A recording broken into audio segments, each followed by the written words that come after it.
เด็กหน่อยชิมูชิมาเนี่ยหัว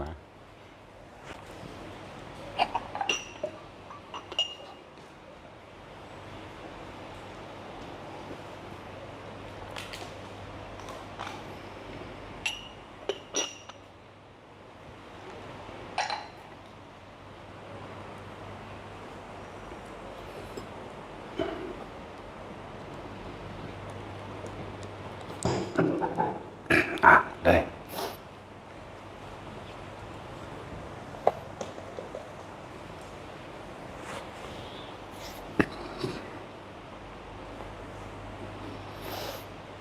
มีไผคิดใหญ่คิดใดคือนะโมวะนะโมเนี่ยคิดก็อยากสร้างพระเด้นะแต่สินยังบ่ได้คิดพอได้แนวจังสินะนะโมไปบิณฑบาตผู้น่ะสงสัยสิเก็บเงินมาแต่สมัยเพิ่นไปยังก็ผู้ยังก็ผู้ลังกาเนาะเก็บเงินไว้แต่สมัยเขาใส่บาทในไอ้ผู้ลังกาเก็บมาเรื่อยได้เงิน1,000 กว่าบาท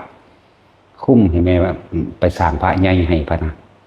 พระใหญ่แมงบ่1,000 กว่าบาทนึง แต่ว่าใจใหญ่เข้าใจว่าสิได้เอาตัวใจเขาบ่ฮู้ดอกว่าราคาหรือว่าการก่อสร้างมันยากหรือไงแต่ว่าความทั้งในนี่แหมเฮาเป็นเด็กน้อยซ้ำนี่นึกคิดได้คือเขาบ่ล่ะเนาะอยากสร้างพระใหญ่เอาพระแบบใดถามเพิ่นเอาพระยืนยืนแบบใดยืนแบบนั้นเพิ่นว่ามันสิใส่รูปเฮา ยืนแบบนั้นว่าซั่นเดี๋ยวสิพาสร้างดอกบ่แม่นซ้ำนี่เด้มัน 2-3 ล้านบ่ได้ยังต่ำซั่นดอก แล้วก็ถ้าเฮ็ดดอกจัก20 ปีก่อนจังสร้างนึกกูสิตายก่อนบ่20 ปี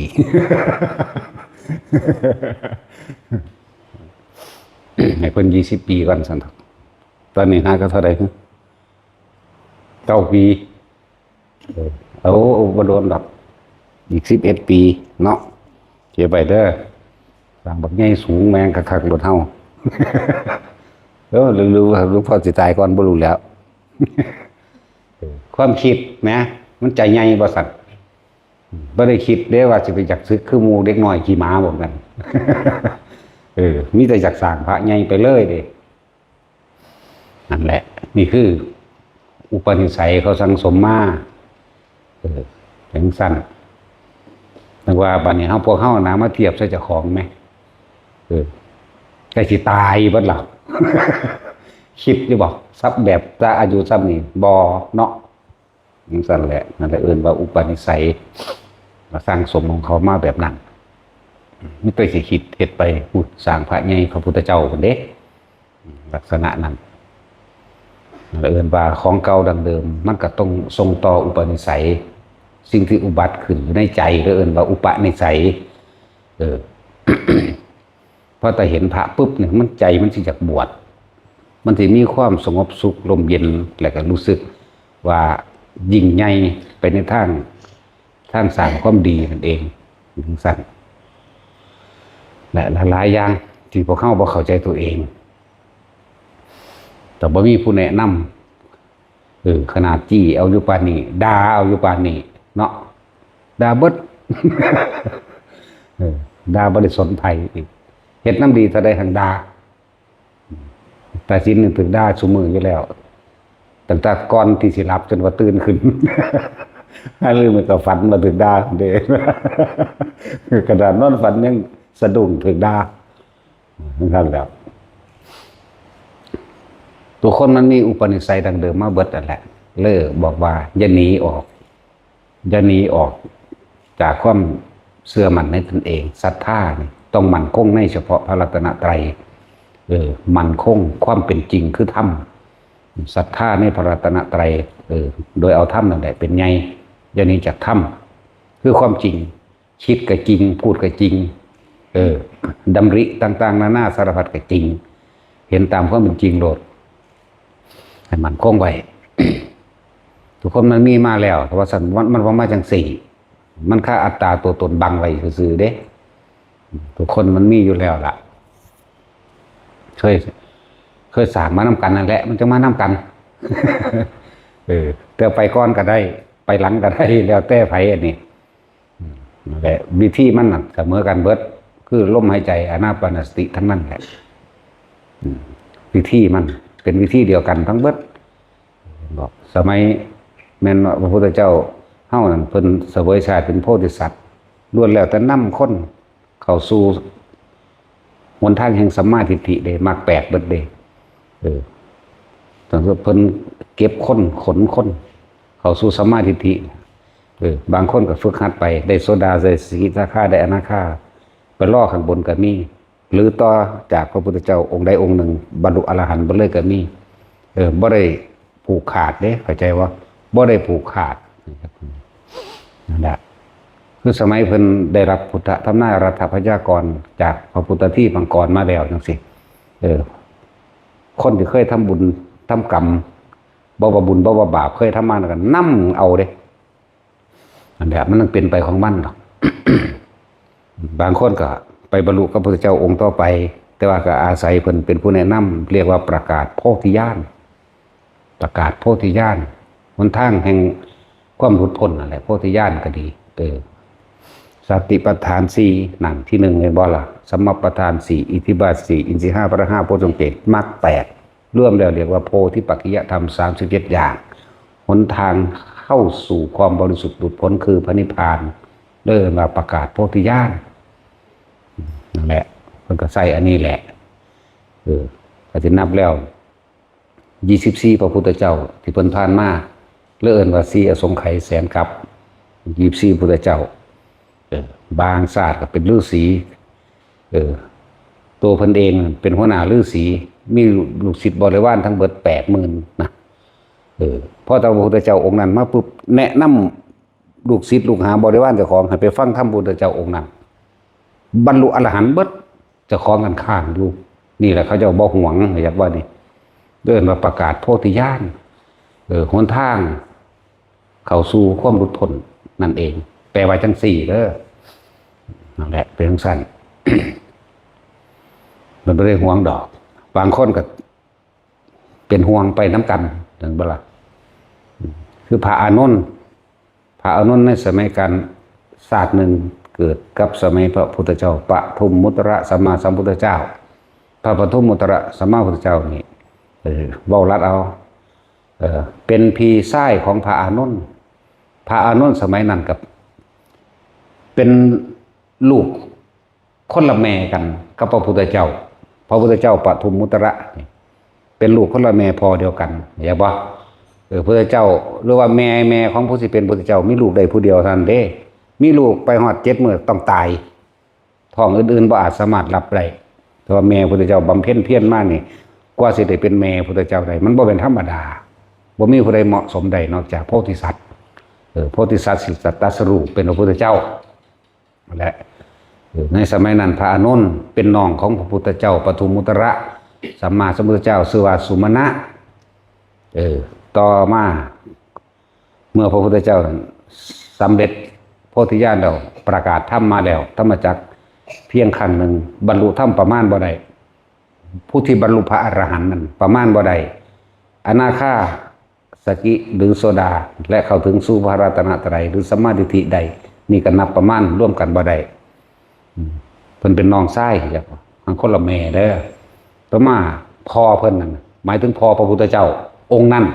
พุทธเจ้าปฐุมนั่นน่ะหวงไว้บ่อยากบ่ได้มาทำบุญนำขนาดลูกเจ้าของยังหวงไหมพอดีเกิดกบฏชายแดนนั่นแหละเลยให้พระอานนท์สุมาณะน้องชายพระพุทธเจ้าองค์นั้นไปปราบกบฏชายแดนชนะปราบชนะได้จูนราบคาบเรียบร้อยหมดเลยกลับมาผู้พรเลยให้พรบอกว่าเอาเธอจึงขอพรมาผู้ละ3 ขออยากได้หยังเพิ่นสิประทานให้หมายถึงว่าพอพระพุทธเจ้าสุมาณะบ่แม่นพระปฐุมมุตระก็เลยว่าบ่ขอพรอย่างไรขอข้อเดียวขอให้ได้อุปถากพระพิสัยเข้าใจว่าล่ะคือพระพุทธเจ้านั่นแหละพระปฐุมนั่นแหละจะเอาเท่าไร3 ปีบ่ได้มันโดนโทษขอเนื้ออื่นบ่ได้บ่เป็นยังคือมาขออันนี้สิขอไปตั้งเมืองอยู่หันอยู่นี่ให้ได้เบิดสิขอข้าทาสบริวารเท่าใดได้เบิดสิขอเนื้ออื่นได้เบิดบ่ได้ตัวพุทธเจ้าข ขอสั่นเข้ามาสั่นเข้ามาเรียกว่า ขอ3 เดือนแล้วกันคิดได้ว่ากูสิเสียสัจจะเห็นว่าล่ะกูสิเสียสัจจะได้กูอุตส่าห์ว่าขอพรพวกเรา3 ขอสิประทานให้3 เดือนนึงดอกวะนะก็เลยได้ยินย่อมให้พระสุมาณะนี่แหละแต่ที่ว่าแล้วสุมาณะราชกุมารนั่นแหละเป็นน้องพระพุทธเจ้าพระปทุมก็เลยเอาไปบำรุงอุปถากอุปถัมภ์อยู่ร่วมทั้งหมู่ภิกษุสงฆ์เหล่านั้นอีกเด้บ่น้อยเด้ภิกษุสงฆ์ที่เป็นบริวารเพิ่นในที่เพิ่นเอาอุปถาก2 ล้านเด้ที่เพิ่นอุปถากจนถึงเวลา3 เดือนมื้อนึงพระพุทธเจ้าองค์นั้นเรียกว่าประกาศเอตทัคคะให้กับพระอุปถากที่แรกว่าท่านได้ปรารถนาหยังเข้าใจบ่ที่แรกว่าท่านได้ปรารถนาหยังมีแต่ความปลื้มจิตปลื้มใจที่ว่าได้อุปถากพระพิสัยคือพระพุทธเจ้านั่นแหละพระปฐุมมุตระสัมมาสัมพุทธเจ้าแบบมีแต่ความปลื้มใจได้เฮ็ดนำฟังธรรมก็บ่ฟังเขาแบบเข้าใจหยังดอกแต่ดีใจเท่านั้นดีใจสบายใจสุขใจปลื้มใจอยู่แค่นั้นเองถึงจะฟังธรรมโดยตั้งใจบ่ฟังงูอยู่กับการแลนอุปถากองค์นั้นองค์นี้บ่มีหยังขาดหยังแลนไปกับพระสงฆ์กันนะพระพุทธเจ้านั่งเสร็จตีนเสร็จมือหลายอย่างที่เฮ็ดอยู่ในหันเป็นมือนึงพระพุทธเจ้าเลยประกาศเอตทัคคะผู้เลิศทางอุปถากพระองค์นั้นก็ชื่อว่าสุมาณะคือกันแต่ว่าล่ะ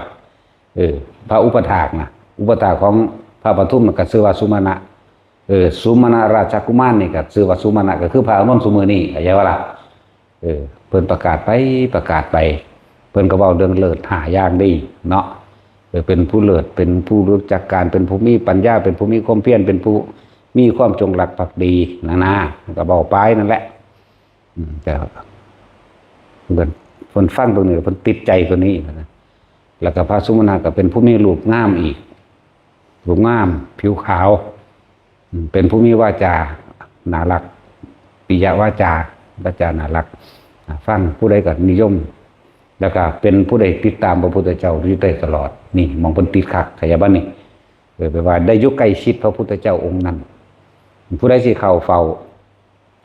บ่สิเวลานี้กษัตริย์เข้าเฝ้าต้องผ่านพระสุมาณะอุปถากนั้นกษัตริย์เข้าเฝ้าเศรษฐีเข้าเฝ้าประชาชนหมู่มากเข้าเฝ้าแม้กระทั่งมีภิกษุสงฆ์ทั้งหลายติดปัญหาเข้าเฝ้าต้องผ่านพระอุปถากผู้นั้นเพิ่นไปพอใจตรงที่ว่าได้อยู่ใกล้พระพุทธเจ้าเมื่อเลยถามมันพระพุทธเจ้าปทุมนั่นแหละว่าเฮ็ดจังใดจังสิได้เป็นแบบนี้อยากเป็นพระอุปถากอยากอยู่ใกล้พระพุทธเจ้าขอได้อยู่ใกล้พระพุทธเจ้าเถอะนะผู้ข้ามีโอกาสบ่ที่สิได้เป็นแบบคือพระสุมาณะองค์นี้จากองค์ใดองค์หนึ่งแต่เพิ่นก็ลึกๆเบิ่งนี้แต่ว่าโดยความตั้งใจเพิ่นบ่บอกก็เลยคัดสั่นขอนิมนต์อีก7 มื้อไปขอพอก่อนเด้มันครบ3 เดือนเข้าใจบ่นี่มันครบ3 เดือนแล้วก็เลยไปขอพออีกจัก7 มื้อท่านพ่อว่าแม้นสิประหารชีวิตกับท่านเถอะแต่ว่าขออีก7 มื้อนะก็เลยเอาซะสั่นอีก7 มื้อนึงดอกนะก็เลยเฮ็ดจังสั่นถึงมื้อที่7พระพุทธเจ้าปทุมก็เลยพุทธพยากรณ์ให้ในการข้างหน้าอีก100,000กับจากนี้ไปถ้าจะได้เป็นจะได้เป็นอุปถากของพระพุทธเจ้าองค์หนึ่งชื่อว่ามันเรียกว่าชื่อว่าพระโคดมถ้าจะได้เป็นชื่อว่าอานนท์นะมันก็ไล่ไปนั่นแหละบิดาชื่อว่าตอนนี้มารดาชื่อว่าแบบนี้สาวกซ้ายสาวกขวาพระอุปถากแบบนี้มีบุตรชื่อว่ามีครูบารมีชื่อว่าจังซี่ก็ไล่ไปเบิดนั่นแหละทุกคนมันมีปฏิทานมาตั้งนั้นแล้วจากนี้ไปอีก100,000 มหากัปว่าซั่นไกลวะมันเป็นคือเจ้าของสิได้เป็นมื้ออื่นนี่นึงเด้คนมีความปลื้มจิตปลื้มใจบ่ล่ะพอได้7 มื้อปุ๊บก็ได้สมปรารถนาในตัวเองอยากเฮ็ดแล้วแม่นบ่ล่ะแถมซ้ำพระพุทธเจ้าองค์นั้นก็ว่าสิได้เป็นอุปถากสิเป็นผู้เลิศดุจดังสุมาณะเธอกับสุมาณะจะเสมอกันจักว่าล่ะเพิ่นก็ซื้อสุมาณะทั้ง2 องค์นั่นแหละและก็ บำเพ็ญคุณงามความดีมาเรื่อยสมัยนั้นเพิ่นก็มีเมียอยู่ดอกก็นั่งโกกีฬาละเมียก็เลย เห็นว่าน้ำกันนั่นแหละแต่ว่าผิดพลาดกันนิดหน่อยอยู่ซื่อดอกจังได้จากกันหลายอย่างนั่นแหละแล้วเพิ่นก็บำเพ็ญเพียรมาจนถึงที่สุดกะได้สมปรารถนานี่แหละบางซากะผิดเถียงทะเลาะกันกับเมีย เมื่อเลยได้ฝากจากกันแน่บางศาสตร์เพิ่นไปเป็นกษัตริย์เพิ่นเป็นคนเจ้าสู้ไปหาข่าข่มขืนเขาที่บางที่ก็ข่าผัวเขาเอาเมียเขาอะไรเรื่องเพิ่นจังใดมาเกิดเป็นผู้ยิ่งถึง7ศาสตร์เกิดเป็นกระเทยอีก7ศาสตร์เข้าใจบ่ล่ะมาอีกศาสตร์นึงมาเกิดเป็นนั่นนกอันแขกเต่าเห็นไหมนกแขกเต่าเว้าได้นะเว้าส่วนพระพุทธเจ้าเขาก็เป็นพระมโหสถนั่นแหละส่วนนั่งโกกีฬาก็คือเป็นนกสาลิกาเด้มันจะนกสาลิกาปะ มันจะนกแขกเต่าวะนั่นแหละเราได้ค่อยเป็นสายสื่อให้พระมโหสถเฮาจนมาถึงสิละศาสตร์สุดท้ายมาเป็นพระอานนท์แล้ว พลากจากกันโดนเติบอยู่เด้แต่ว่านี่เอิ้นว่าโดยความมีกรรมคุณหรือสัมพันธ์เคยปรารถนารวมกันว่าสิได้เข้าพระนิพพานรวมกันและมีอยู่ศาสตร์หนึ่งที่เป็นกษัตริย์พระอานนท์ก็เคยเกิดเป็นพระอินทร์ถึง36 ครั้งคนเด้36 ครั้งต่อกันเลยและนางอันนี้ก็ไปเป็นครูอยู่แล้วก็มาเป็นกษัตริย์ก็มาเกิดเป็นแล้วก็ได้บำรุงพระพุทธเจ้าวิปัสสีเนี่ยพอวิปัสสีแต่อุปถากพระเจ้าแบบบ่ค่อยผิดพลาด ทั้งสี่แหละก็เลยว่าหากข้าพเจ้าจะเข้าสู่พระนิพพานขอให้พวกข้าพเจ้าทั้งสองได้สู่พระนิพพานพร้อมกันในศาสตร์นั้นเถิดพุทธเจ้าองค์นั้นกับทำนายให้คือกันจงเป็นเช่นนั้นเถิดคือได้นะก็หมายแต่มาศาสตร์นี้บัดก็พัดพากจากกันมาอีกก็ถือว่าแนวบดีของเพิ่นก็มีอยู่หั่นแหละเป็นกษัตริย์จากใดเมียไผก็สร้างกูไปขาเอาเลยเขาบ่เต็มใจกับขากับบังคับเอาเลยเข้าใจบ่ล่ะมันเลยเป็นบาปแบบนั้นแหละมันเป็นหญิงโสเภณีเด้เป็นผู้หญิงน่ะบ่ได้เต็มใจดอกแล้วก็ให้ถือเหมือนกับว่าเป็นถือการข่มขืนนั่นแล้วก็มาเกิดเป็นกระเทยอีก7ศาสตร์มึงรู้นั่นน่ะเป็นผู้หญิงโสเภณี7ศาสตร์เป็นกระเทยอีก7ศาสตร์อะไรเป็นสัตว์มันเป็นแต่เหตุที่บ่ล่ะเนาะเมื่อถ้าเต็มใจมันบ่เป็นหยังดอก แท็กซี่เขาเต็มใจมึงอยู่บ่หรือมึงข่มขืนเอาบ่มึงบ่เข้าใจมันบ่ มันเป็นชุลมุน แต่เต็มใจมันบ่เป็นหยังดอกแต่ไปข่มเหงเอาด้วยที่มันบาปก็บ่ได้เต็มใจ นั่นแหละเรื่องราวของเพิ่นศาสตร์สุดท้ายมานี่เพิ่นมาเห็นกันครั้งแรกนี่พระอานนท์เดินทางไกลมาอบเอาร้อนหิวหนาวก็บ่แม่นอันร้อนเดินทางมากับเน้นคนนึงเพิ่นมาเปิดในกันจากว่าเดินทางมาจากต่างเมืองอื่นๆนั่นแหละมาแล้วหิวน้ำส่วนนั่งอันท่าสีเองนี่กำลังตักน้ำอยู่เด้สัตว์ปุ่มไม่ได้ห่วยนั่นแหละเพิ่นเกิดข้อแห้งหิวน้ำนี่บุพกรรมมันมาเอากันมันจะมาต่อเอากันเหตุให้เกิดหลงทางมาตั้งอื่นแบบมาสู่เมืองนี่นะมาเห็นนั่งจากน้ำก็เบามวนเนาะก็ดูก่อนน้องหญิงอาตมาเดินทางมาจากที่ทางไกลหิวกระหายน้ำขอบิณฑบาตจากน้องหญิงเดบอนทั้งกลมตักน้ำด้วยสันเพิ่นก็เอาบาตรออกมาด้วยสันนั่งเอากระตาได้ตักน้ำกระตาขี้ซี่นั่นนะตักน้ำเลยเพราะต้องเงยหน้าเกินตอนนั้นตาประสานตากันมาจากว่าผู้นั้นก็เฮ็ดกระคุเฮียลงหันนะผู้นี้ก็บาดเฮียฝาบาดเป้งปางคือกันแหละกับดินหน่อยเห็นกับเสาเป้งปางแบบยืนตะลึงพึ่งพืชได้บัดนี้นั่นแหละมันตกสะเพิกอยากว่าตะลึงพึ่งพืชเน้นมันเป็นทางหลังเลยเอามือกี่ลงพี่ไปหิวน้ำได้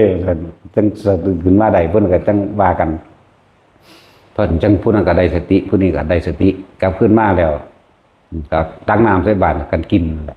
กินแล้วก็ถามความเป็นไปเป็นมาถามไปถามมาน้ำก้นเลยบัดนั่งโกกีฬาน้ำก้นเลยไม่ได้คือในหนังเด้อในหนังเห็ดเขาก็แต่งไปตามเรื่องเขานั่นแหละในหนังอันว่ามุ่นเพิ่นไปสันเขาในบ้านปิดประตูแล้วร้อยแต่งงานในหนังมันบ่ล่ะในซีรีส์นั่นน่ะความจริงมันเป็นทุกสั้นนั่นแหละความจริงบ่เป็นแบบนั้นดอกเพิ่นก็ถามก็บอกความหลักเลยบอกว่าเพิ่นก็เว้ากันไปนั่นแหละท่านมีชื่อว่าจังไดนามว่าจังไดมาจากอันพระผู้ชื่อว่าอานนท์บ่ก็บอกว่าผู้ข้าบ่เคยรู้จักเป็นท่าสีเป็นคนทุกคนยากบ่ได้เขาก็ห้ามบ่ให้ไปใกล้พระสงฆ์องค์เจ้าเพราะว่าพระพุทธเจ้านั่นตลอดทั้งหมู่ภิกษุสงฆ์ทั้งหลายได้ยินว่ามาจากสักยะเขาห้ามบ่ให้ท่าสีจังซั่นจังซี่ก็ว่าไปคุยกันไปโดนเติบอยู่นั่นแหละผู้ค้าเนี่ยตกอยู่ในขาทาสบ่อาจสามารถจะไปเฮ็ดนั้นได้แม้กระทั่งน้ำที่เอาให้นี่ก็ถือรู้สึกว่าผิดบอกว่าบ่ผิดอาตมาครับน้องหญิงนี่ก็มีเสมอกันนั่นแหละ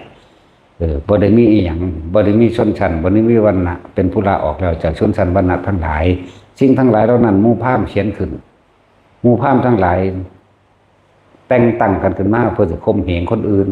เพื่อจะเอาเปรียบคนอื่นให้คนอื่นตกเป็นทาสให้คนอื่นตกอยู่ใต้อำนาจเลยมีการแบ่งแยกชนชั้นและวรรณะสมัยตะกี้คือว่าวรรณะพราหมณ์เขาถือว่าเป็นวรรณะสูงสุดแม้กษัตริย์ก็ต้องไหว้พราหมณ์เห็นบ่ล่ะแต่ที่จริงแล้วคือพราหมณ์ทั้งหลายแล้วนั้นตกแต่งม่อนองค์การแช่งน้ำแต่ว่าทำไปตามใจเขาก็ทำการสาปแช่งตกแต่งเรื่องการบูชายัญเพื่อให้เกิดความสุขตกแต่งการดูฤกษ์และดวงดาวดูหมอไล่มาสารพัดนั่นแหละแม้กระทั่งว่าเขาเขียนไว้ตกแต่งไว้แบ่งแยกเอาไว้ว่าขนาดว่าน้องหญิงนี่เป็นคนเสมอกันมนุษย์เสมอกันแท้ๆแต่เป็นยังขึ้นมาแบ่งแยกกันแบบนี้เขาแบ่งแยกเพื่อการข่มเหงและเอาเปรียบก็บอกไปคนมันมักอยู่แล้วมันก็ฟังเนาะของมันว่าอยากหัดไปถ้าพ้นที่ย่างไปก็ถามถ้าพ้นที่ย่างไปก็ถามไหมถามไปถามมาเบิดเนี่ยถามย่างน้ำก้นเลยดีโจนพลละไปหอดหนาบัดว่าน้องหญิงขอเธอจงกลับบ้านเธอเสียเถิดก็เลยว่าหรือว่าพระคุณเจ้ารังเกียจน้องบอกนะว่าบ่แม่นบ่ได้รังเกียจบ่ยังบ่มีสนสันโดษนะจังที่ว่ามาอะไรไปบัดนี้บอกสารภาพรักเลยว่าตัวน้องได้รักพระคุณเจ้าผู้มีนามว่าพระอานนท์เสียแล้วก็ว่าไปเฮ็ดจังได๋สิได้อยู่ไกลบอกไปแบบแต่ว่าเรามึนอยู่เด้เข้าหาพระพุทธเจ้าเลยเด้ตัวนี้ลวงเข้าไปเลยแหมไปหาพระพุทธเจ้าพุ่นเด้พระพุทธเจ้าก็ฮู้อยู่แล้วเพิ่นก็บ่ไปนั่นน่ะเพิ่นก็นั่งอยู่หน้าคันธกุฎีเพิ่นนั่นแหละเพิ่นก็ถามเธอรักอานนท์ว่าอย่างไรรักมดที่ดวงตาที่ผิวที่ฝีปากที่กริยาท่าทางมารยาทที่เท้าที่มือเปิดงามเลยสันเนาะแต่กริยามารยาทคำพูดคำจาสาระสดวยตั้งแต่เกิดมาเป็นมนุษย์เท่าเดียวนี้เนี่ยบ่เคยมีผู้ใดมาพูดจาดีๆสนอเพราะพิงหรือไพเราะหูของผู้ขาเลยนะข้าพเจ้าจึงรักพระอานนท์แล้วทั้งสั้นแล้วก็ว่าที่นี่บ่ได้สมควรมันก็คำเมื่อแล้วให้เธอไปอยู่พักอยู่กับหมู่เราภิกษุนี่สักก่อนนะบ่ล่ะไปให้มากกับกลุ่มบวชที่พออยากอยู่ใกล้พระอานนท์อยู่ใกล้พระอานนท์เอิ้นว่าซื้อหลักพระซื้อหลักที่เขามีอุปนิสัยรวมกันมาแล้วเขาเคยอธิษฐานรวมกันมาว่าสิเขาพระนิพพานพร้อมกันเจ็บปวดกันได้ก็ได้เขาคือเก่านั่นแหละหลังจากนั้นมาความรักเป็นความร้ายต่อมาขอบวชตามธรรมดาแล้ว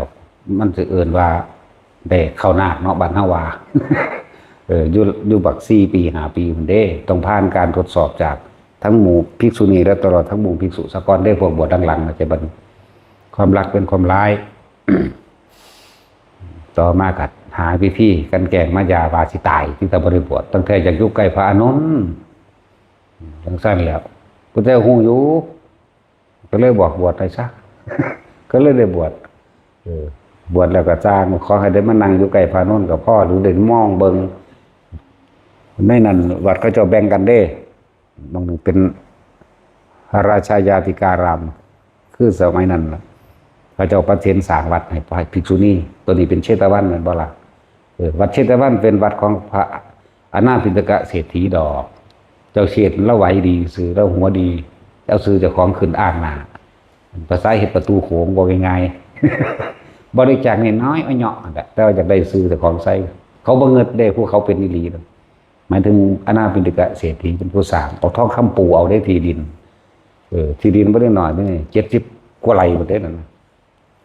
เฮ้ยมันจักละเอียดขนาด70 กว่าไร่แต่สินบ่น้อยเด้อเนาะ70 กว่าไร่นะเอาหมายถึงทองปูออกแต่ว่าก็มีตัวแถมมันดอกไม่ใหญ่อยู่ดอกที่แรกสร้างที่แรกเลย78 ไร่แหละต่อมาเนี่ยพ่อตาเพิ่นใดนี่แล้วเพิ่นก็ตื้มให้อยู่ดอกมันก็เลยใหญ่อยู่ตอนใดวุ้นละบาด100 กว่าไปแล้วแต่ว่ามาสร้างประตูโค้งไว้เพราะว่าอ้างว่าเจ้าของมันสร้างมันวัดภิกษุณีจากว่าล่ะวัดภิกษุณีตัว นั่นแหละต่อมากอะทำทาคืออยากอยู่ไกลพระอานนท์มันสิมีเว้นเด้หมายถึงว่าเว้นนี่ภิกษุสงฆ์นี่จะต้องไปแสดงธรรมให้หมู่ภิกษุณีฟังเด้ใช่ว่าล่ะมันสิมีคนพอใจอยู่2พระนันทะอีกผู้หนึ่งคนที่พวกภิกษุณีทั้งหลายเราสิพอใจพระนันทะกับพระอานนท์เท่านั้นเด้อันผู้อื่นบ่เอาดีนี่แหละผู้อื่นบ่ค่อยเอาปานใดถ้าพระอนันทะไปหนึ่งอีกกลุ่มหนึ่งมักถ้าพระอานนท์ไปอีกกลุ่มหนึ่งมักแต่ว่ากับคือบ่คัดทั้งเบิดนั่นแหละเฮ็ดจังใดน้อล่ะจะได้พระอานนท์ทำท่าป่วยได้บาดนี่ทำท่าป่วยเลยเกิดการโกหกต่างๆนานาสารพัดบ่มีสัจจะโกหกว่าป่วยว่าปวดท้องผู้ใดเอายาไปให้ก็บ่เศร้าบ่หายจริงๆบ่ป่วยหรอกว่าความรักกลายเป็นความร้ายเพราะความอยากได้ดังใจรักนั่นหวังเพื่อครอบครองไว้สนองปัญหาตนจากบ้านนี้รักเหล่านี้จึงกลายเป็นรักที่ทำลายตัวเองแดะเพื่อพยายามที่เขาไปปั๊มพระอานนท์นั่นเองในเรื่องจริงมันในแต่ของเองแหละคือพยายามให้พระอานนท์ขึ้นไปหาใส่ภิกษุณีอีกองค์หนึ่งไปเอิ้นพระอานนท์มาว่าสิตายแต่ว่านั้นบ่ได้สิตายมันสิก็ปิดประตูกุมเพิ่นนั่นแหละเพิ่นมีสติจักว่าล่ะเพิ่นก็หนีออกมาพระอานนท์ก็วันไหวคือกัน แต่ว่าคุมตัวเองได้ใช่ว่าล่ะนั่นแหละสารพัดแต่นั้นสิโกหกตลอดทั้งมีการวางแผนทำร้ายผู้อื่นพร้อมเด้อยู่นำกันทรมานใจมาเขาอยู่ถึง17 ปีจังได้กับสร้างพระอานนท์ก็บ่ยอมอยู่แล้วพระอานนท์ก็วันไหวอยู่เล่าร้อนคือกันแต่ว่าคมได้เพราะความรักพระพุทธเจ้าเพราะความรักของพระพุทธเจ้านั่นแหละเพราะพระอานนท์บ่ได้นอนง่ายๆเด้จุดไต่ก็เพิ่งยางอ้อม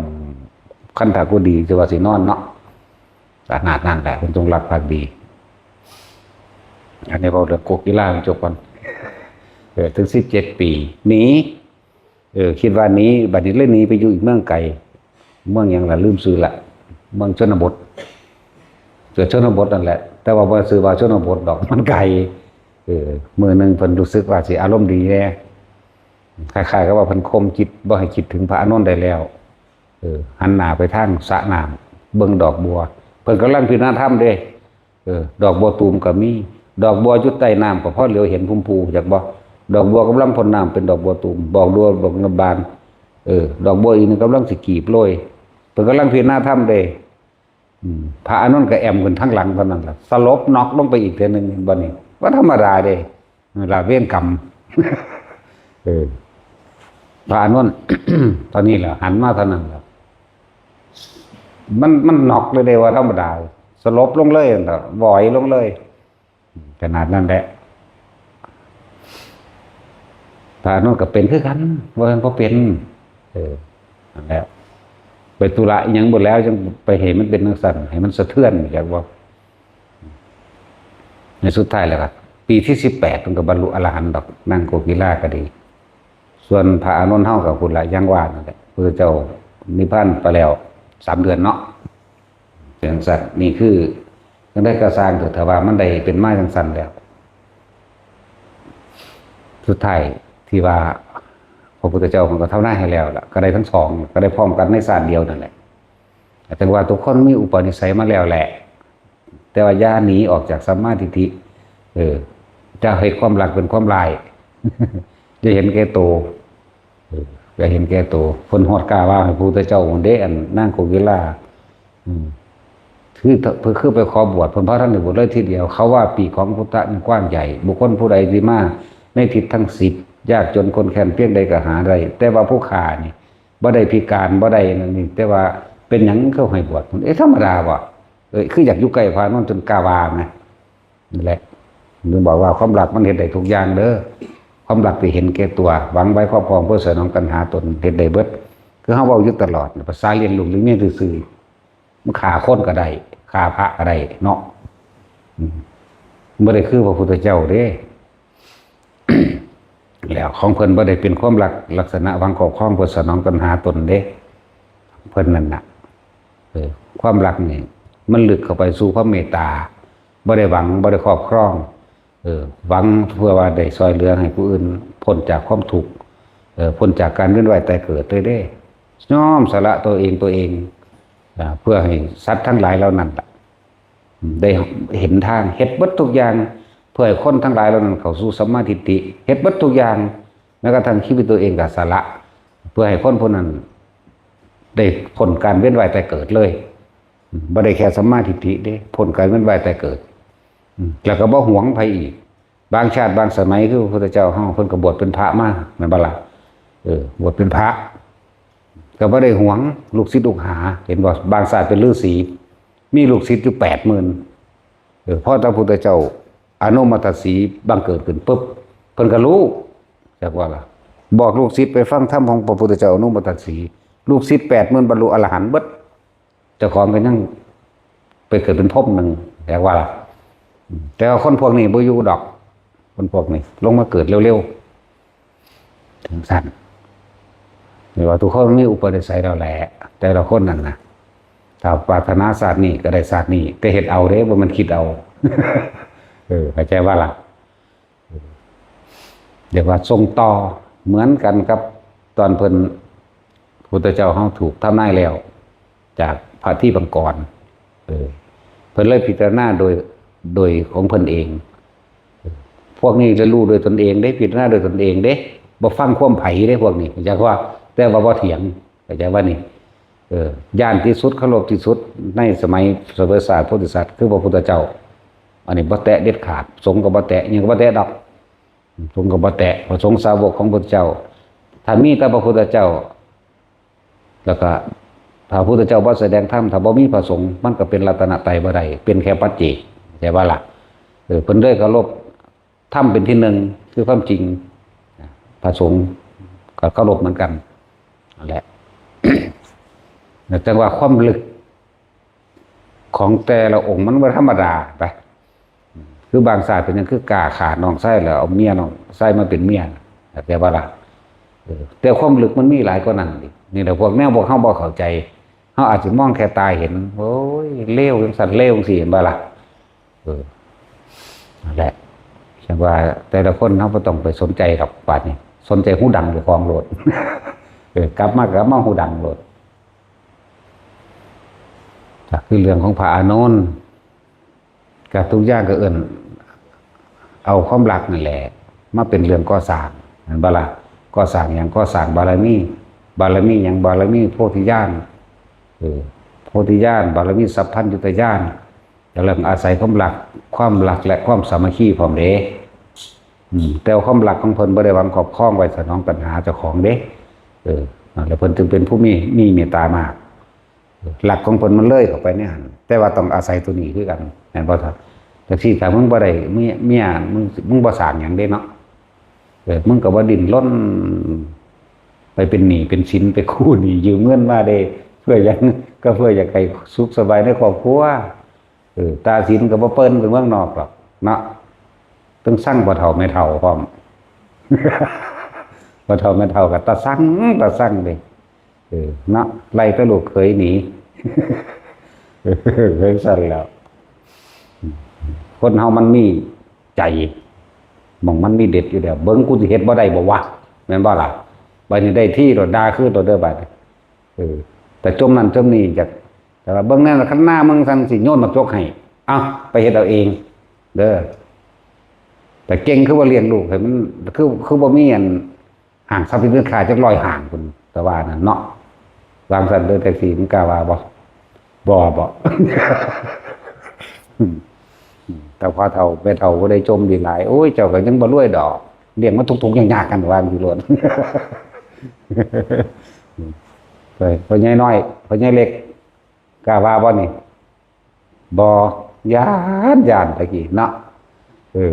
ข้อยบ่ได้เกี่ยวเด้ข้อยมันบ่อึดได้สาวผู้หญิงบ่เด้ เป็นสั่นไปเลยเด้แต่เว้าคมนั้นคนนี่อ้าวเอาไปเฮ็ดเอาเองถ้าว่าเจ้าของอันเก่งหรือคือพาทุกลูกทุกข์ได้โลดเด้แปลงสั่นโลดเด้ทุกข์คือเฮียดนี่โลดเด้ข้อยเว้าจังซี่โลดเด้ก็บ่สอนเด้คือไปเห็นอัน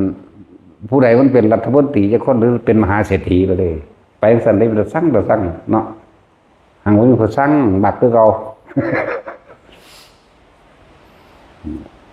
เขาจมแต่จินจะเคยว่าบ่เคยอยู่ดอกหางบ่ว่าปานนี้เนาะเคยว่าอยู่นั่นเอาตัวเป้งใส่รถจะไปสะอ่อน แต่ว่าเฮ็ดนั่นเฮ็ดนี่ให้เขาเฮ็ดเอาเองโลดอย่าไปเงิดบ่อึดดอกหาเอาไหมมันบ่หานี่ที่เนาะมันเอาผู้เดียวที่คนมีผู้เดียวบอกได้ก็บ่เข้าใจดอกมีแมงจักล้านคนพุ่นล้าน800,000บ่ทันครบอยู่นั่นแหละพวกเจ้าคงใจว่าพวกเจ้าตกอยู่ใต้อำนาจแห่งตัณหาตกอยู่ใต้อำนาจเป็นทาสของร่างกายเป็นทาสแห่งอารมณ์เด่นอยู่เบามากนี่เป็นธาตุร่างกายเป็นธาตุแห่งความสัมผัสทางกายเป็นธาตุอารมณ์เข้าใจบ่นี่ที่บอกมาทั้งเบิดนี่นั่นเรื่องมื้อนี้ ถ้าบ่มีผัวมีเมียมันบ่ก็เคยจักสร้างเด้เนาะแม่นบ่ล่ะแต่เฮาเปลี่ยนผัวเปลี่ยนเมียมาไปสร้างโพธิญาณสิบ่ดีกว่าบ่ บ่จักดอกจักว่าแท็กซี่ที่บอกมานี่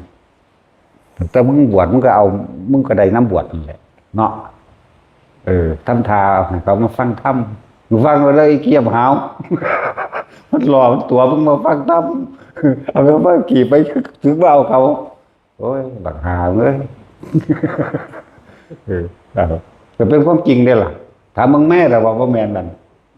น่าจะจุย ทำทานสอนธรรมะเขาสอนไปสอนมาเอาธรรมโมกำแพงซ่านคนละอย่างกันจะดอก กับที่เพิ่นเฮ็ดคนเฮาถ้าบ่มีผู้หญิงเป็นกำลังใจก็บ่เฮ็ดบ่สร้างก็บ่สู้เนาะแหละแต่ว่านี่ผู้ตัวผัวเมียความรักเป็นความลายก็มีเด้ถ้ามันบ่ได้ตั้งใจตีได้บัดนี้ถ้าผู้ชายบ่สู้ผู้หญิงก็ตีผู้ชายถ้าผู้หญิงดีหลายผู้ชายก็ตีคือกันเด้จักมันเป็นแมงแนวใดเนาะคือจังเฮาเห็นเอาทานบ่มักกันแล้วคือบ่ปากันซื่อๆโลดไปตีไปฆ่ากันถึงหยังนั่นว่าซั่นมันมีเท่านั้นบ่ผู้หญิงแล้วผู้ชายก็ดีหาเอาแมงจักล้านคนเป็นหยังเนาะก็สิไปตีไปฆ่าก็สิไปอดแมงมันยังทันบ่ดีแล้วแม่นบ่ซั่นถือไว้ในเด้อผู้ใดก็เลยทันบ่ดีแล้วปาแมงโลด มาจะไฟปาบ่ตาโอตาโลดนะปัญญาอ่อนปานนี่เนาะจังมันยังเฒ่าสิตายเด้อยากไปเต้นไปฟ้อนนำเขา เผลอบ่ได้สักแงกเราไปหาเขาโลดโอ้ยแต่ว่าเขาวัดเขาว่าก็เป็นเขาว่าสิละหยังดีอยากไปฟ้อนนึกเสร็จแล้วแต่ความรักโดยกามโทษอันนี้ความรักที่มันเป็นกามโทษความรักก็เป็นความลายได้ เวลาบ่ได้ดังใจนี่ตีกันเอาเป็นหนังคือบ่ปากันโลด ก็สิไปตีสิไปหยังสิไปเจ็บไปปวดเห็นหยังเนาะนักสั่นละ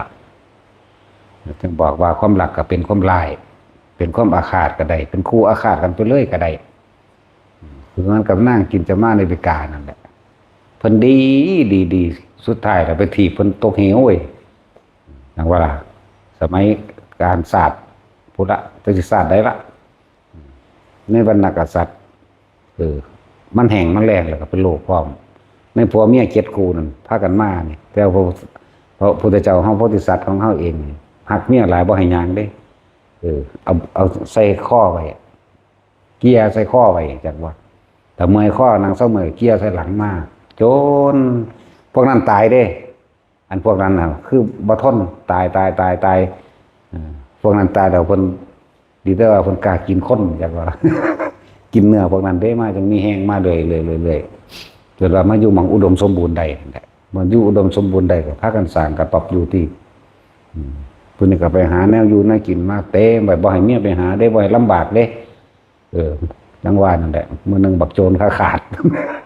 จุเมืองอีหยังได้เมืองมีตุลาอย่างนี้ล่ะ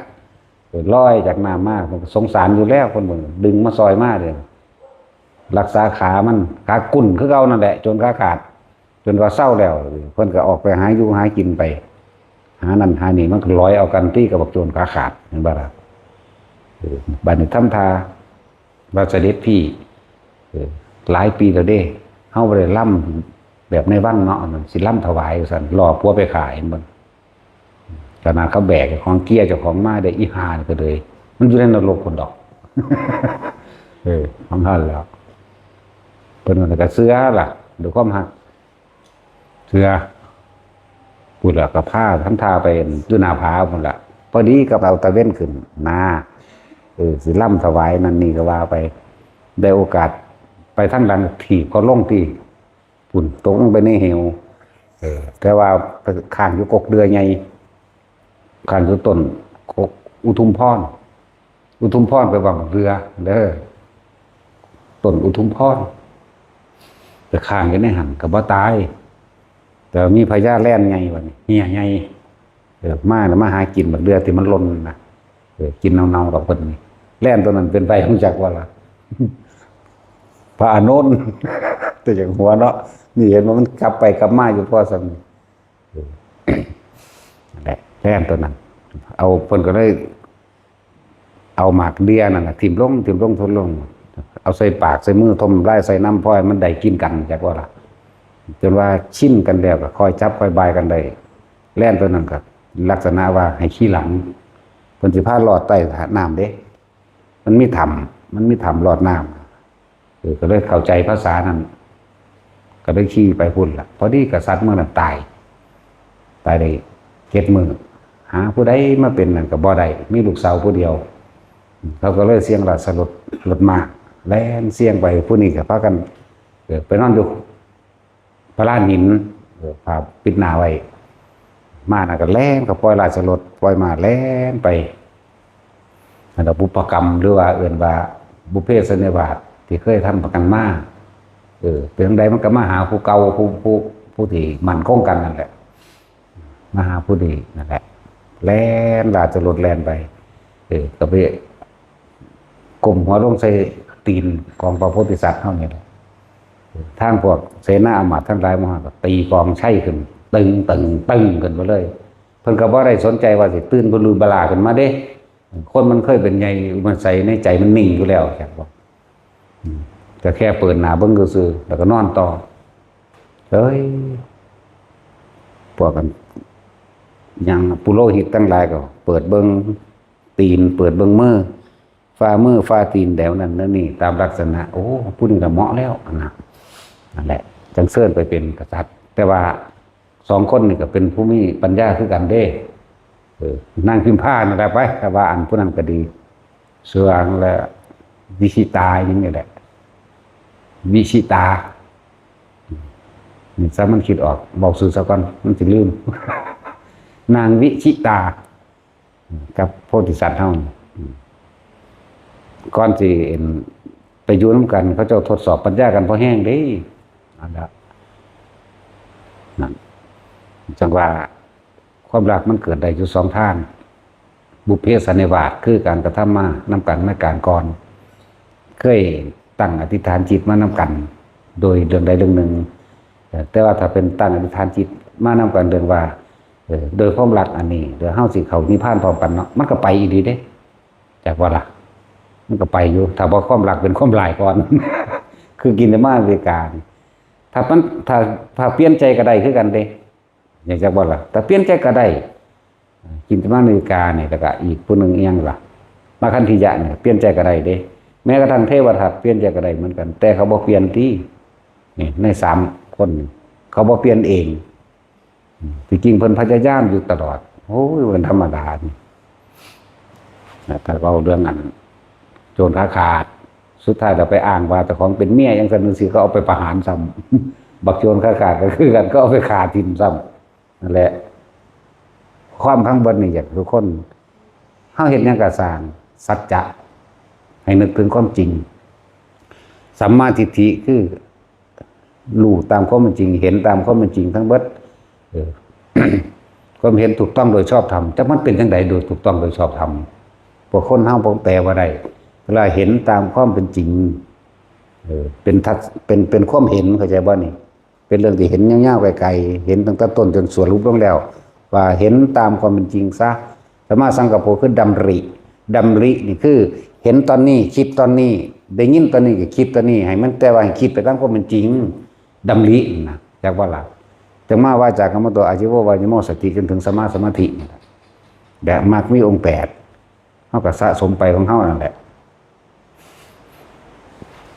ความรักเกิดได้2อย่างอันที่2เป็นหยังบุพเพสันนิวาสหมายถึงว่ากระทำมานํกันแต่เก่าก่อนเนาะพอได้เห็นปุ๊บมันสิหมุนเข้ากันเลยเด้พวกนี้มันสิมีประวัติจิตมันสิเป็นเขาเรียกว่าประวัติดึงดูดเป็นแบบนั้นจิตประวัติเข้าหากันโลดมันหังรู้ในของคน2คนนั่นแหละจากบ่ล่ะอยากว่าตัดสินเจ้าเห็นฮิปโปที่แรกเราเห็นจากใดสัตว์ผังก็เลยว่า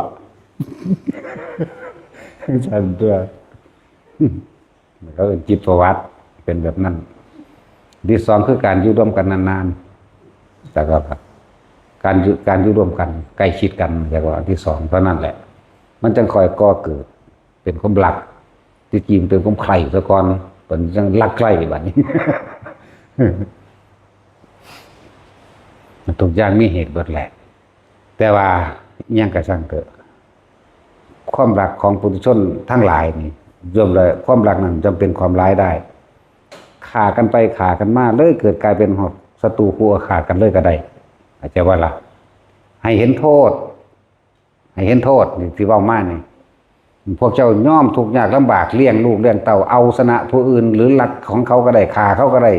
ใส่ไล่เขาก็ได้ทำงานทำการยังกระสังอดทนอยู่นี่เพื่อหยังนี่เนาะก็เลี้ยงและบำรุงกามราคะคือความใคร่ในรูปในรสในกลิ่นในเสียงของเจ้าของเองนั่นแหละแม่นบ่ล่ะฆ่าคนก็ได้เด้เพื่อครอบครัวหรือความเห็นแก่ตัวอันนี้เนาะฆ่าสัตว์ก็ได้ลักก็ได้ใส่ไล่ป้ายสีก็ได้กินเหล้าเมายาก็ได้เสียใจก็ได้มีดีใจก็มีสารพัดที่เป็นขึ้นมานั่นแหละที่ใดมีรักที่นั่นมีทุกข์แต่จริงๆแล้วความรักไม่ได้ทำให้คนทุกข์คนเอามันทุกข์เพราะว่ารักตัวเองไม่ใช่รักผู้อื่นแม่นบ่ล่ะเพราะว่าพวกเจ้าหวังครอบครองไปแต่สนองตัณหาเจ้าของเองแต่บ่ถูกใจฆ่าก็ได้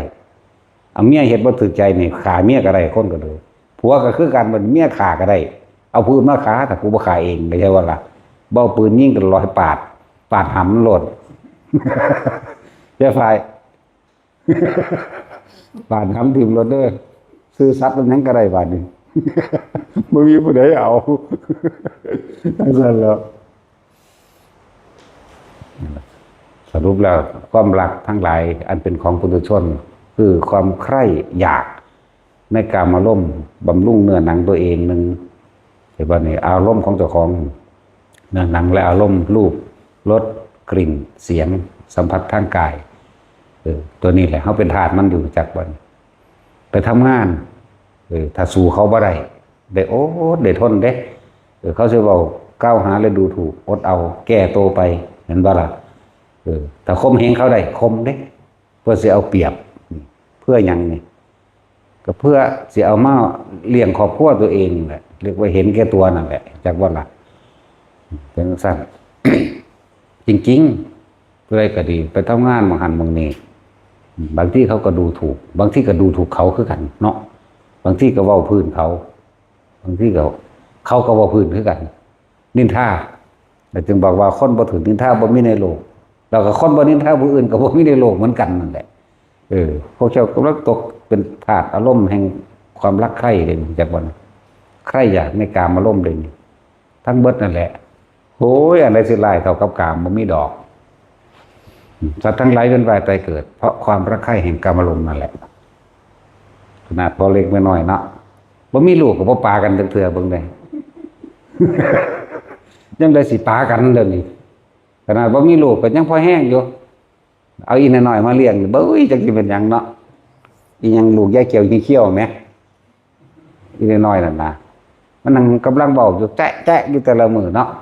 อันนี้แตบนะอันนี้ก็เดี๋ยวก็ร้องเพลงเต้นแล้วก็เฮ็ดมือท่านั้นท่านี้ติดตาในหั่นแหละบัดนี้ขนาดบ่แม่นลูกพวกเจ้าอุ้มอยู่นี่ รถดิพานมาก็อุ้มลูกอุ้มเด็กน้อยแล่นหนีรถดิพาน มันธรรมดาเด้ขนาดนั้นเลยสิไปว่าหยังก็พวกเขาเป็นแม่พวกเขาเลี้ยงเนาะคือยายเกียวจริงๆแต่รถดิพานมาจังสิติมอีเอ็นน้อยๆนี่ขึ้นรถดิพานเลยได้บ่ซั่นโอ้ยบ่แล้วคุณจะสิอุ้มลูกหนีแล่นหนีรถดิพาน จังซั่นอีหลีนั่นแล้วจังว่าเราตอบในใจบ่ไม่จักว่าล่ะเฮาเลยอธิบายขยายความให้แหละมันก็เกิดจากตัวนั้นแหละสมุนบริวารของมันเบิดเด้อันเกี่ยวกับอารมณ์ต่างๆนี่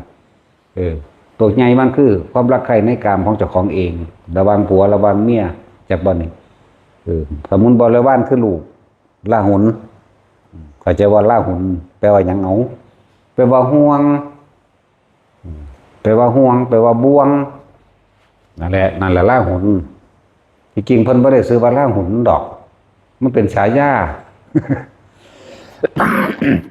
ห่วงได้เกิดขึ้นแล้วหนอน่ะนะแล้วเอิ้นว่าจังซั่นไปเลยพวกเจ้าสิทิ่มห่วงได้คือเพิ่นบ่ยากอยู่ขนาดลูกเฒ่า60ปีแล้วแม่8 90ไปแล้วก็ยังทิ่มบ่ได้เนาะแม่นอีหลีเด้มันบ่ตัดสินเนาะถ้าเจ้าทิ่มได้บ่คิดว่าสิทิ่มเลยพุ่นแล้ว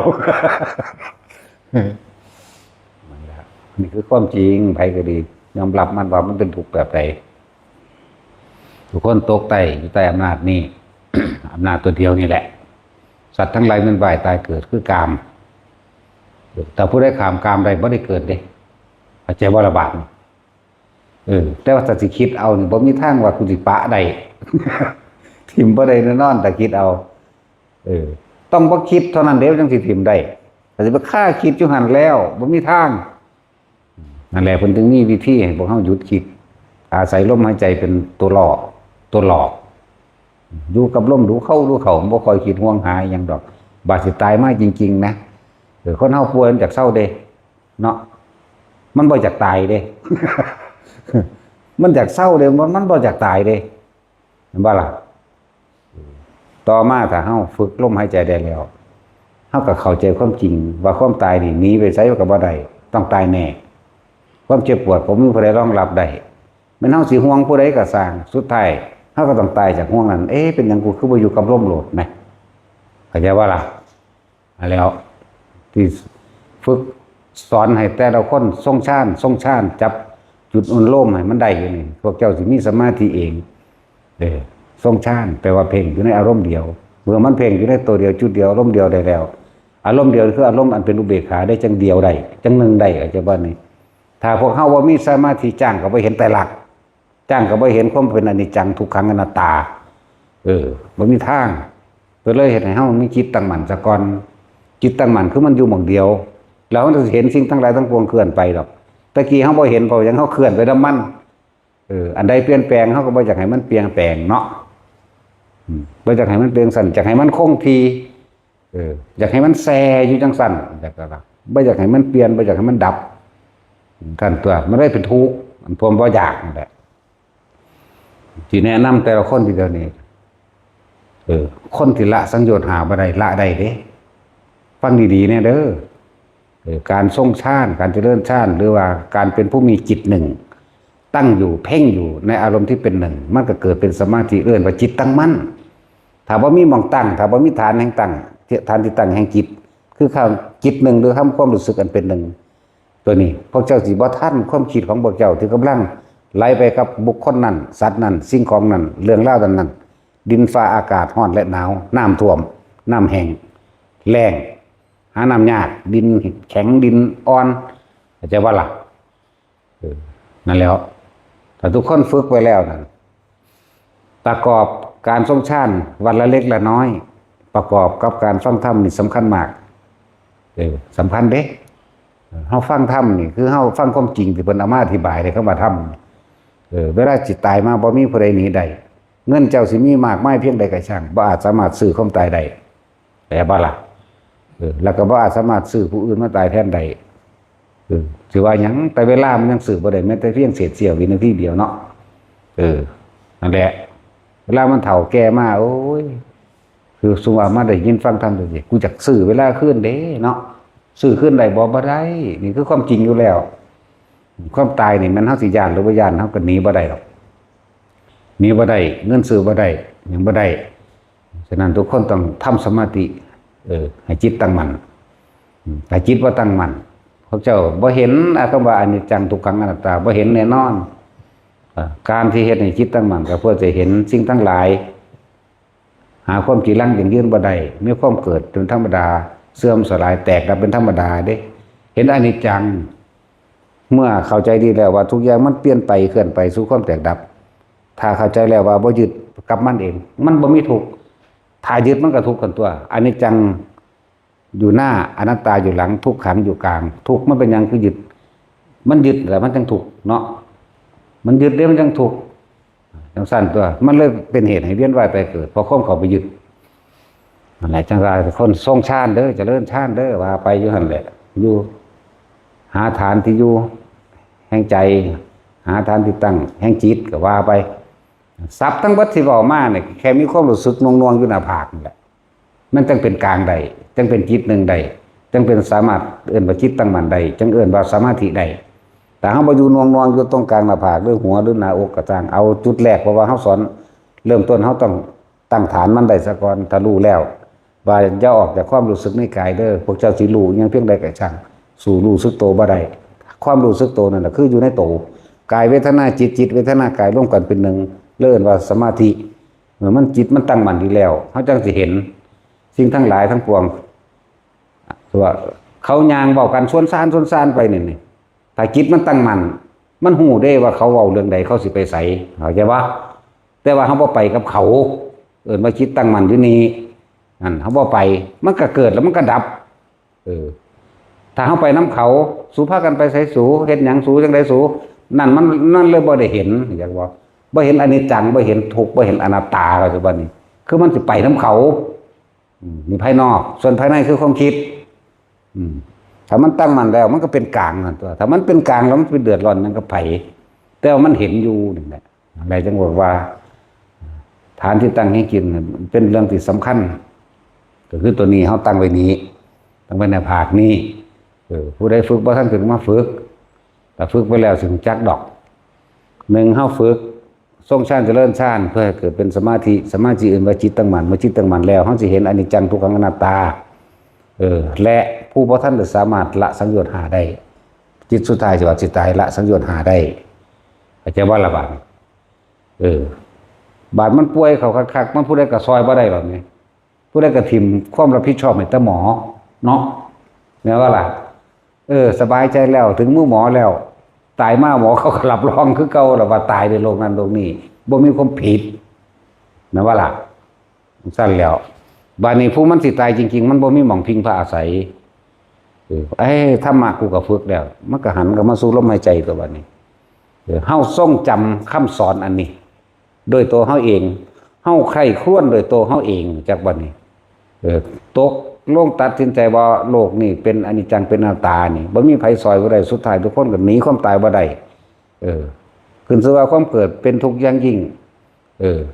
เหมือนสิไล่ไปว่าโอ้แปลว่าอารมณ์ความยินดีพอใจในรูปรสกลิ่นเสียงนี่เนาะเหตุผู้พาเกิดว่าตายอยู่จังซี่เนาะนี่เข้าสู่ลมหายใจคิดมั่งเข้าลมมั่งคิดมั่งเข้าลมมั่งจักบ่สมถะวิปัสสนาตีคูตัวนั่นแล้วบัดสิตายมันปุ๊บไปในลมหายใจคนที่ละสังโยชน์หาบ่ได้สังโยชน์หาได้เลื่อนพระอนาคามีแปลว่าผู้ไม่กลับมาเกิดในโลกนี้อีกอาจจะไปขึ้นไปเกิดในสุทธวาสหาสั้นบางประเภทก็ค่อยๆไหลไปที่ละจนอาการนิกายมีนิพพานเลยบางประเภทกับเบิดอายุในระหว่างท่ามกลางสิ้นอายุของกลับนั้นเขานิพพานเลยก็มีจากว่าล่ะยังสั้นแต่ว่าสิให้ถอยมากลับในโลกนี้บอกกลับมาแล้วที่แน่อยู่เดียวนี้มันก็จะเฮ็ดเอาคืออย่างนี้เด้เนาะดูไปเฮ็ดเอากับสร้างเด้ และเฮ็ดฝึกไปพวกเจ้าเป็นทุกข์เพราะหยังเป็นธาตุเพราะหยังถึงธาตุร่างกายเจ้าของเองบ่อยากเฒ่าบ่ยอมรับหาแนวมาแต่งหน้าแต่งตาแต่งปากนมย่านเตเสะก็หาแนวมาดันไว้เนาะดาบย้อนเตเสะอยู่คือกันแม่นว่าล่ะมึงสิดันซำใดมันก็แต่แสบอยู่หั่นแหละ น่าตาจริงเรื่องสั่นตัวยังเถ่าเตเสกหาเนี่ยมาถูมาลูบไว้มันบ่ยอมเห็นบ่นั่นล่ะมันบ่ยอมรับว่ามันเถ่าคือเก่านั่นแหละสั่นตัวยาอายุวัฒนะก็หาซื้อมากินแนวอันนั้นนี่มาถูมาท่าใส่ดึงไว้ดึงไปตายนั่นมันสิดึงซำใดวะกินก็กินไปตายนั่นแหละเนาะเนี่ยมันสิรอดอยู่บ่เดี๋ยวนี้คิดเบิ่งแหน่มัน 2,000 กว่าปีคนตายมันก็ได้แล้วเนาะจนพวกเฮามีชีวิตอยู่เดี๋ยวนี้ก็เดี๋ยวก็เห็นคนตายบ่ต่ำกว่า100ได้ไปก็ดีมันบ่ล่ะมื้อนึงเจ้าของก็สิตายนี่แหมมันบ่แม่นสักวันหนึ่งเราจะโตเด้ สักวันหนึ่งเราจะตายอย่างว่าแบบนี้มันเลยเป็นเรื่องปกติของเฮามันเป็นธรรมดาความเป็นแล้วความตายเฮาบ่ได้ยินดีอีหยังธรรมดาเลยนั่นแหละเอาสบายทาน